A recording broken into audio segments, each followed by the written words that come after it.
ኦርቶዶክሳዊ ማህበረሰብ እንዴት መገንባት እንችላለን? ያው ቅድም መምህራችን አልፎ አልፎ በትምህርቱ መሀል እያስተማሩ ነበረ። አሁን ላይ በሰፊው ይሄንን ርዕሰ ጉዳይ አድርገን በጥያቄ አምጥተና ኦርቶዶክሳዊ ማህበረሰብ እንዴት መገንባት እንችላለን ነው። ከዚህ ጋር ተያይዞ የኦርቶዶክሳዊ መገለጫዎች ምንድን ናቸው? ኦርቶዶክሳዊነትን እንደ እንቅፋት ሆኖ የሚያዳክሙ ሁኔታዎችስ ምንድን ናቸው? ቅዱሳን አባቶቻችን እንደዚህ ያሉ ፈተናዎችን በምን መልኩ አለፏቸውና አሁን በዚህ ዘመን የምንገኝ ክርስቲያኖች እነዚህን ፈተናዎች ለመሻገር ምን ማድረግ ይጠበቅብናል የሚሉትን ጥያቄዎች አብራርተው ወንድማችን ዲያቆን በረከት ጥያቄውን ይመልስልናል። ወደ እሳቸው። በስመ አብ ወወልድ ወመንፈስ ቅዱስ አሐዱ አምላክ። ክቡር መምህራችን መዝገበ ቃል፣ አባቶች፣ ወንድሞች፣ እህቶች በልዑል እግዚአብሔር ስም እንደምን ሰነበታችሁ? አሜን። አምላካችን ስሙ የተመሰገነ ይሁን። ቀድሞ ላስተማሩን አባታችን፣ በዝማሬ ላገለገለችን እህታችን እግዚአብሔር ቃለ ሕይወት ያሰማልን። እንደ እውነት ለመናገር አባታችን ቅድም ያስተማሩት ትምህርት እንደው ለዛሬ እሱን ጽፈን ብንሄድ በልባችን በቂ ነበረ። ግን ያው መርሃ ግብሮች የተዘጋጁ ስላሉ ሁሉንም ደግሞ የተዘጋጀውን ሁሉ መቀበል ስላለብን እንጂ በጣም በቂ የሆነ ትምህርት ተምረናል። ወደ ጥያቄዎቹ እንሄዳለን። ያው ውጭ ማለት ያው ለፕሮግራሙ ግዴታ ነው። በመጀመሪያ ኦርቶዶክሳዊ ማህበረሰብ መገንባት እንዴት ይቻላል የሚለው ጥያቄ ከምንድን ነው መጀመር ያለብን? ቤተክርስቲያን የተገነባች ማህበረሰብ ነች። እንደ አዲስ የምትገነባ አይደለች እና ቤተክርስቲያን ማህበረሰብ ነች፣ ህዝብ ነች፣ የተገነባች በመገንባት ላይ ያለች ነች እና ይህንን ህብረታችንን እንዴት እናጽና፣ እንዴት እናጠንክር የሚል ነው ጥያቄው ማለት ነው። የምንጀምረው ሳይሆን የምንኖርበትን ህይወት እንዴት ከፍ ወዳለ ተግባራዊ ወደሆነ ህይወት እንቀይረው የሚለው ነው። ቤተክርስቲያን እኛ ኦርቶዶክሳውያን ከሌሎቹ የምንለየው ራሳችን እንደ ግለሰብ ብቻ ሳይሆን እንደ ማህበር የምናይ ስለሆነ ነው። የኦርቶዶክሳዊ ነገረ ቤተክርስቲያን አንዱ መገለጫው ህብረቱ ነው፣ ማህበራዊ ህይወቱ ነው። በሌላው አንድ ሰው መጽሐፍ ቅዱስ ይዞ በቃ እግዚአብሔርን እያመለከ ያንን እያነበበ ሊኖር ይችላል። በእኛ ግን ትክክለኛ ክርስቲያናዊ ህይወት ለመኖር በማህበሩ ውስጥ መኖር አለብን። ካህናት ያሉበት፣ ጳጳሳት ያሉበት፣ ሁሉም እንደየድርሻው አገልግሎት ያለበት ማህበር ነች ቤተክርስቲያን፣ ህብረት ነች። ከዚያ ህብረት ውስጥ መውጣት አንችልም። በግል መዳን አይቻልም ማለት ነው። የግለሰብ ድነት የለም። እንደ ግል ብቻ ሳይሆን እንደ ማህበር ነው እግዚአብሔር የሚያውቀን። ይህንን ማወቅ አለብን። እግዚአብሔር እኛን እንደ ግለሰብ ብቻ ሳይሆን እንደ ህዝብም ነው የሚያውቀን። ህዝብ ነን፣ የእግዚአብሔር ህዝብ ነን፣ የእግዚአብሔር ማህበር ነን። ኦርቶዶክሳዊነት አንዱ መገለጫው ይሄ ነው። ስለዚህ ይህንን ማጽናት አለብን። ስለዚህ ለማጽናት ማወቅ አለብን ማለት ነው። በመጀመሪያ ማወቅ አለብን። አሁን እያወቅን አይመስለኝም። እያወቅን አለመሆኑን የሚያሳዩ ምልክቶች አሉ። ለምሳሌ እኛ ኦርቶዶክሳውያን ከኦርቶዶክሳውያን የበለጠ የምናስበልጠው ማህበር ካለ ችግር አለ ማለት ነው። ከኦርቶዶክሳዊ ወንድማችን እህታችን የበለጠ ኦርቶዶክሳዊ ሳይሆን ግን በሌላ ምክንያት የበለጠ የምናቀርብ፣ የበለጠ የምንወደው፣ የበለጠ የምንጠገው፣ የበለጠ አባል መሆናችን የሚሰማን ካለ በቤተ ክርስቲያን ከተሰበሰበው ህዝብ የበለጠ ለእኛ የሚቀርብ ሌላ ማህበር ካለ ሌላ ህብረት ካለ ቤተ ክርስቲያን ከፍ ያለች አንድነት ነች፣ ከፍ ያለች ህብረት ነች የሚለውን ቢያንስ በስራ እየካድ ነው ማለት ነው። ቢያንስ በስራ እየካድ ነው። ከነገራችን ላይ የሚካድ በስራ ነው። ሰው በልቡ አምኖ በስራ ሊክድ ይችላል። ስለዚህ ይህንን ማወቅ አለብን። ይሄ ፈተና ነው። በተለይ በዘመናችን ፈተና ነው። በስጋው በደሙ አንድ የሆን ነው። በእግዚአብሔር ልጅነት አንድ የሆን ነው። በዚያ የተዛመድ ነው። ወንድማችን እህታችን አርቀን ጠልተን በመንፈስ ቅዱስ አንድ የሆን ነው። ለዘላለም ርስት አብረን የተመረጥን የተጠራን በዚህ ሁሉ እግዚአብሔር አንድ ያደረገን ሰው ጋር ተጠላልተን ተለያይተን ክፉ እየተመኘን ከዚያ ውጭ ለሆነው አካል ደግሞ በሌላ ምክንያት የበለጠ አቅርበን የምናየው እንደዚህ ከሆነ ቤተ ክርስቲያንን በስራ ክደናታል ማለት ነው። በስራ ክደናታል። በእምነት አንዲት ማህበር ነች ብለን እናምናለን፣ በስራ እንክዳታለን። ስለዚህ ቤተ ክርስቲያን ማህበር ነች። ለዚያ ታምነን መኖር አለብን ማለት ነው። ለዚያ ታምነን መኖር አለብን። ከነገራችን ላይ ወደ ሚስጥረ ቁርባን በኋላ እንመጣለን። ሚስጥረ ቁርባን ቤተ ክርስቲያን አንዲት ህብረት ነች፣ አንዲት ማህበር ነች ብሎ ለማያምን ሰው ፍርድ ነው። እኛ የምንደረድረው ቀላል ኃጢአት ነው። ነገራችን ላይ ከስጋው ደግሞ ለመራቅ የምንዘረዝረው ቀላል ኃጢአት ነው። ግን ክፉ ኃጢአት አለ። እሱ ክፉ ኃጢአት ምንድን ነው? ዘረኝነት፣ መለያየት፣ ከቤተ ክርስቲያን ውስጥ ያለን ሰው መጥላት፣ አለመርዳት። ይሄ የሚስጥረ ቁርባን ተቃራኒ ነው። ቁርባን አንድ ነው የሚያደርገው። ሚስጥረ ቁርባን ከክርስቶስ ጋር ብቻ ሳይሆን እርስ በርሳችን አንድ ነው የሚያደርገው። ሰው ከክርስቶስ ስጋና ደም ሲካፈል ከክርስቶስ ጋር ብቻ ሳይሆን አንድ የሚሆነው ከወንድሙ ከእህቱም ጋር ነው። ሐዋርያው ቅዱስ ጳውሎስ በቆሮንቶስ መልእክቱ ምዕራፍ 10:11 ላይ አብሮት ምን ይላል? ከክርስቶስ ስጋና ደም የተካፈላችሁ አንድ አካል አይደላችሁም ወይ ይላል። ስለዚህ ሰው ከክርስቶስ ስጋና ደም ከተካፈለ ከክርስቲያኖች ጋር ሁሉ አንድ አካል ነው። ከክርስቶስ ጋር ብቻ ሳይሆን ከክርስቲያኖች ጋር። ስለዚህ ቤተክርስቲያን እንዲህ አይነት ከፍ ያለች ማህበር ነች እና በተግባር ግን ያንን መኖር አለብን።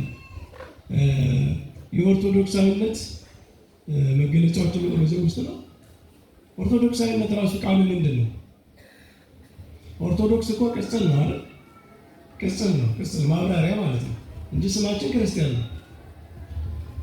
አንዳንድ ሰዎች እነሱ ክርስቲያን እኛ ኦርቶዶክስ እንሆናለና እነሱ ምንድናቸው ሲባሉ ክርስቲያን፣ እኛ ደግሞ ኦርቶዶክስ። ኦርቶዶክስ የክርስትና ማብራሪያ ነው። ምን አይነት ክርስትና ነው ማለት ነው? እኛ ክርስቲያኖች ነን፣ ግን ምን አይነት ክርስትና ነው የምንከተለው? ኦርቶዶክስ ክርስትና። ኦርቶዶክስ ክርስትና ማለት ቀጥ ያለ ክርስትና ማለት ነው። ርቱ የሆነ ማለት ነው። ቃሉ ሲተረጎም ርቱ ማለት ወደ ጎን ያልተዛነፈ፣ ያልተጣመመ፣ ያላጎደለ፣ ያልጨመረ፣ ከሚዛኑ ያልወጣ ክርስትና ማለት ነው። ስለዚህ ኦርቶዶክሳዊ መገለጫው ማለት ነው ቀጥ ያሉ ነው፣ ወደ ጎን አለመሄድ። አንዳንዱ ሰው እምነት ነው ይላል፣ ዋናው እምነት ነው ይልና ስራን ይተዋል። አንዳንዱ ደግሞ በስራ ብቻ እንዳይወድ ተመክቶ ደግሞ እምነቱን ይተዋል። እኛ ኦርቶዶክሳውያን ምን እንላለን? እምነት መሰረት ነው፣ ነገር ግን ስራም ደግሞ አስፈላጊ ነው። ይሄ ነው ኦርቶዶክስ፣ ወደ ጎን ያልተንሸዋረረ ማለት ነው። ኦርቶዶክሳዊነት ርቱዕነት ነው። ርቱዕነቱ በእምነትም በሕይወትም የሚገለጥ ማለት ነው። በእምነት ርቱዕ መሆን ብቻ ኦርቶዶክሳዊ አያስብልም።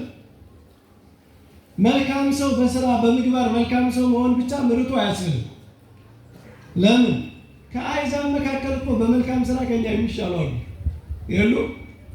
ከኛ መካከል ወንድሙን እህቱን የሚገል ሰው አለ። ከአሕዛብ መካከል ግን ሰውነታቸውን ቆርጠው የሚሰጡ እኮ አሉ የሉም እንዴ? እነሱ ምንድን ነው የጎደላቸው? ሃይማኖት ከጎደለ መልካም ምግባር ብቻውን ርቱዕ አያደርግም። ሃይማኖት ሳይኖር መልካም ስራ እንደማያድን ሁሉ መልካም ስራ ሳይኖር ሃይማኖት ደግሞ ሙት ነው። ስለዚህ ኦርቶዶክሳዊ ማለት በሃይማኖቱም በሕይወቱም ቀጥ ያለ ርቱ የሆነ ቢወድቅ የሚነሳ። ይሄ ማለት ሰው ሁልጊዜ ቀጥ ብሎ ይኖራል ማለት አይደለም። ሲወድቅ የሚነሳ፣ ሲያጠፋ የሚመለስ፣ እግዚአብሔር ያዘጋጀለትን የመመለሻ መንገድ የሚጠቀም፣ እግዚአብሔር ባህሪያችን ድካማችን ስለሚያውቅ ሁልጊዜ ለውድቀታችን መነሻ መንገድ ስላዘጋጀልን ያንን የሚጠቀም ሰው ማለት ነው። ኦርቶዶክሳዊነት ርቱ ነው። ስለዚህ ርቱ የሚሆነው ሰው በራሱ ልቡና ተመርቶ አይደለም፣ በክርስቶስ ትእዛዝ የሚኖር ከሆነ ነው። ትእዛዙን የሚፈጽም በትእዛዙ የሚኖር ሰው ነው ኦርቶዶክሳዊ የሚባል እና እኛ ከትእዛዙ ቀንሰን አይደለም የምንወስደው። ከትእዛዙ ቀንሰን የሚመቸንን እየመረጥን አንፈጽመው። እንደዚህ አይነት ሰው አለ አይደል? ከወንጌል ቀንሶ የሚቀበል ይሄ በቅዳሴ በመጽሐፈ ቅዳሴ ምን ተብሏል? ነውረ ሕሊና ያለበት ሰው ማለት ነው። እመቦ ነውረ ሕሊና ዘቦ ይቅረብ፣ የሕሊና ነውር ያለበት ሰው አይቅረብ የተባለ እንደው በድካም የሚወድቀው የሚነሳው ሰው አይደለም። ለሱማ ንስሐ ተሰጥቶታል፣ ይቀርባል። ከወንጌል ቀንሶ የሚፈልገውን የሚወስድ የማይፈልገውን ደግሞ አልፈልግም የሚል ሰው ነው የሕሊና ነውር ያለበት። ይሄ ምን አይነት ሰው ነው? የክርስቶስን ትእዛዝ ሳይሆን የሚፈጽመው እሱ የወደደውን መርጦ ነው ማለት። ክርስቶስ አድኗል፣ ክርስቶስ መድኃኒት ነው የሚለውን ይቀበላል። አይ መስቀሌን ተሸክመህ ተከተለኝ የሚለውን አይፈልግም።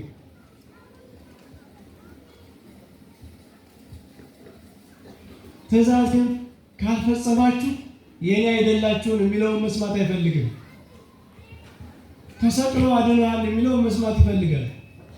ከወንጌል ቀንሶ የሚወስድ አጉዳይ ማለት ነው። እኛ ኦርቶዶክሳዊ እንደዛ አይደለም። የተደረገልንም እንቀበላለን፣ እንድናደርግ የታዘዝነውንም እንቀበላለን። ሁሉንም የምንወስድ ማለት ነው። ሌላው አባታችን ቅድም ያሉት ኦርቶዶክሳዊነት ሰማያዊነት ነው ብለዋል። ልቡ ነው በሰማይ የሌለ ሰው ኦርቶዶክሳዊ አይደለም። ለምን? ልቡ ነው በሰማይ ያልሆነ ሰው ከክርስቶስ ጋር ህብረት ስለሌለው። ክርስቶስ እኮ በሰማይ ላይ ያለው አድርጎ በአባቱ ቀኝ ተቀምጧል አይደል?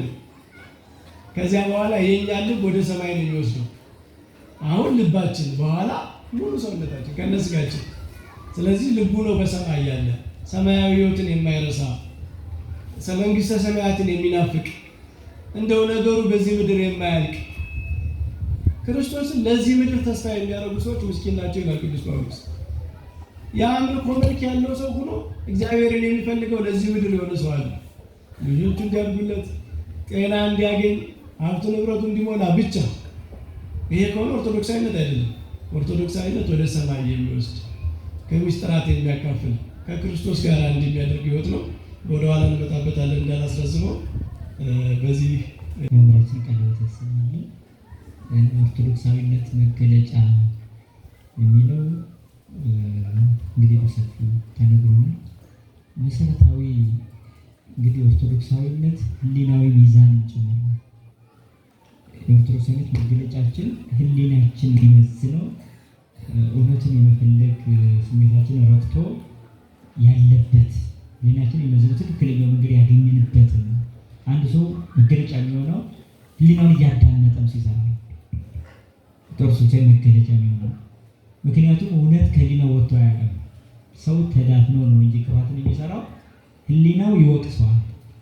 ስለዚህ ነው ቅዱስ ጳውሎስን ህሊናቸው ይመሰክርባቸዋል። ሌሎቹ እንኳን አይደለም አማኝ ነኝ የሚለው ሰው ይቀርና የማያምኑ ሰዎች እንኳን ቢሆኑ ህሊናቸው ግን ይመሰክርባቸዋል።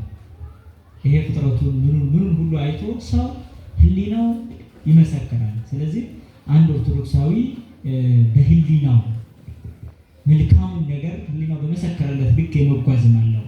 አንዳንድ ጊዜ ስጋዊ ሀሳብ ህሊናችን ወስዶ ሊያጠፋው ይችላል። ግን ራሱ ህሊና ግን ያን መውቀሱ አይቀርም። በዚህ ሰዓት ያችን ወቀሳ የሚቀበል ነው ኦርቶዶክሳዊ የሚባለው። ከዛ መውጣት በጣም አደገኛ ነው። መዝሙረኛው ዳዊት ላይ እግዚአብሔር ኃጢአተኛውን የወቀሰበት ክፍል አለ።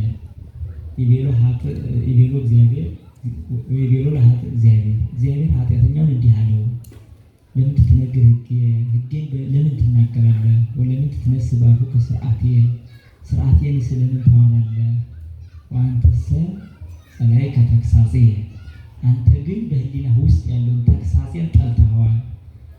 በአፋም የተገለጸውን ጽሑፍ ወይም ሕግን ጠልተሃል ይላል። ወአግባእከ ድኅሬከ ቃልየ ቃሌንም ወደኋላ አንዘግዝገህ ጥለኸዋል እያለ ይወቅሳል እግዚአብሔር ማለት ነው። ልክ ህሊናዊ አምላክ ስለሆነ ይወቅሰዋል በህሊናው ማለት ነው። ለእመሬከ ሠራቄ ትነውፅ ምስሌሁ አማኝ ነኝ ብለህ ክርስቲያን ነኝ ብለህ